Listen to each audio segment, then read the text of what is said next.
Dictation शुरू होगी 3 second बाद। महोदय, मैं यहाँ यह भी कहना चाहूँगा कि स्थिरता का अर्थ गलती से जड़ता नहीं समझ लिया जाना चाहिए। सुधारों के मूल में यह बात समझनी होती है कि परिवर्तन आवश्यक है। भारत में स्वतंत्रता प्राप्ति के बाद से हम जिन आर्थिक नीतियों पर चले, उनसे हम विकास के एक ऐसे सोपान पर पहुंच गए कि जिससे 2001 तक हमारा काम अच्छी तरह चलता रहा।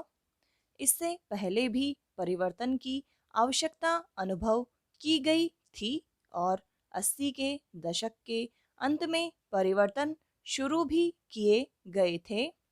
1990-91 के संकट से तो इस प्रक्रिया में तेजी आ गई। अपनी पिछली नीति से हमें जो सफलताएं मिली थी, ये सुधार उसी पर आधारित थे। यदि हम 1991 में नियमनों को दूर कर सके और उदारीकरण को जारी कर सके, तो इसका कारण यह था कि प्रधानमंत्री के बुद्धिमत्तापूर्ण मार्गदर्शन में स्वतंत्रता प्राप्ति के बाद से हमारी अर्थव्यवस्था के विभिन्न क्षेत्रों ने प्रगति करके एक आंतरिक शक्ति प्राप्त कर ली थी। उनका घोषणा पत्र, पार्टी का 1991 का घोषणा पत्र, इस बात का स्पष्ट और बिल्कुल सही द्योतक है कि क्या आने वाला है। कृषि में अपनी प्रगति के फलस्वरूप हम आत्मनिर्भर हो गए थे। हमारे उद्योग इतने मजबूत बन गए थे कि बाहर के विदेशी संपर्क को वे झेल सकें।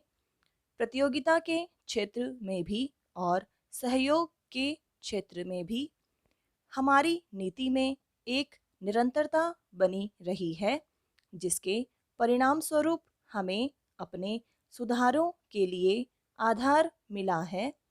जो नई आवश्यकताएं आ रही थी और जो वास्तविकताएं सामने दिख पड़ रही थी, ये सुधार उन्हें देखते हुए किए गए थे।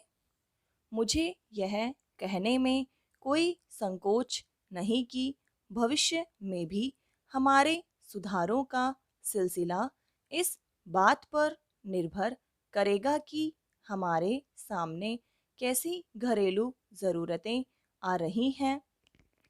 जैसे जैसे हम इन सुधारों पर चलते जाएंगे, तो जहाँ कहीं उनकी कमियां नज़र आएंगी, उन्हें दूर करने की चेष्टा की जाएगी।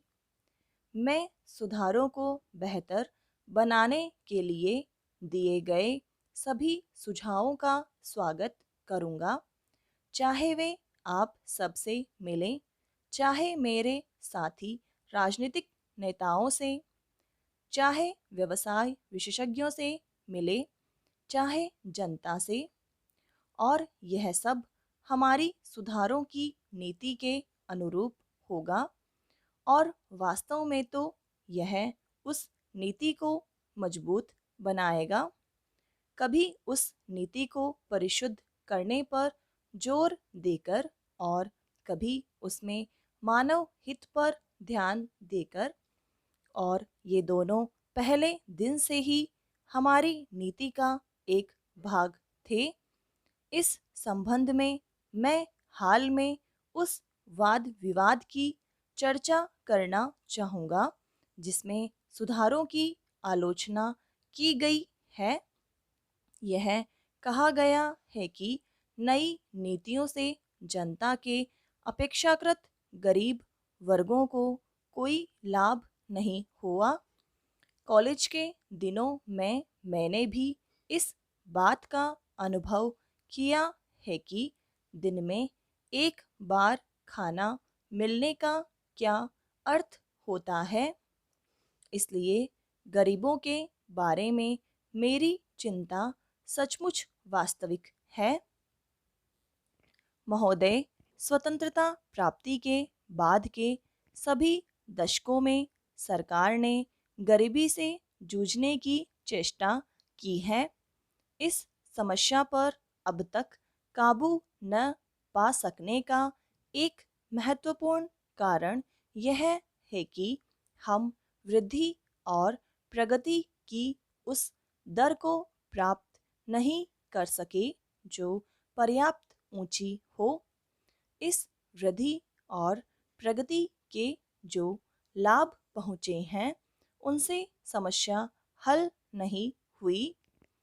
इन सुधारों का उद्देश्य यह है कि हमारी वृद्धि की दर की रफ्तार त्वरित हो जाए, परंतु चूंकि वृद्धि के लाभ पहुंचने में काफ़ी समय लगता है, इसलिए मैंने यह फैसला किया कि केवल गांव के स्तर पर अलग से साधनों का एक पार्श्व टीका लगाया जाए ताकि पहले के मुकाबले गांव के गरीब लोगों के लिए रोजगार पैदा करने तथा उनकी शिक्षा, स्वास्थ्य और अन्य सामाजिक समस्याओं पर कहीं अधिक ध्यान दिया जा सके। इसे बाईपास मॉडल कहा जाने लगा है, जो गांवों में गरीबी के एक महत्वपूर्ण कारण पर ध्यान देता है, अर्थात वर्ष भर गांव में पूर्ण रोजगार का अभाव, जिसके फलस्वरूप रोजगार ढूंढने के लिए गांव वाले गांव छोड़कर शहरों की ओर जाने को विवश होते हैं। विश्व भर में आम तौर पर सुधारों के साथ मुद्रास्फीति आती है। उसकी कठिनाइयों को पूरी तरह मिटाने की बात तो नहीं हो सकती, परंतु उन्हें कम करने के लिए मैंने नए सिरे से मजबूत बनाई गई सार्वजनिक वितरण प्रणाली को लागू किया है, जिसके अंतर्गत गरीब लोगों को अनाज विशेष रियायती दरों पर दिया जाएगा। मुसीबत में पड़े कारखानों के मजदूरों की सुरक्षा के लिए राष्ट्रीय नवीकरण कोष शुरू किया गया है। मुद्रास्फीति को न्यूनतम करने का कोई भी प्रयास छोड़ा नहीं गया। मैं यह चर्चा आपको इस बात की जानकारी देने के लिए नहीं कर रहा कि हमने क्या किया है, बल्कि इस बात पर जोर देने के लिए कर रहा हूँ कि हमने आँख मूंद कर ये सुधार नहीं किए, बल्कि इस बात पर अच्छी तरह विचार करने के बाद किए हैं कि क्या कठिनाइयाँ सामने आ सकती हैं और इस दिशा में समझते बूझते हुए प्रयास किए हैं कि उन कठिनाइयों को किस तरह कम किया जा सकता है ताकि इन सुधारों का लाभ समाज के सभी वर्गों तक पहुंच सके।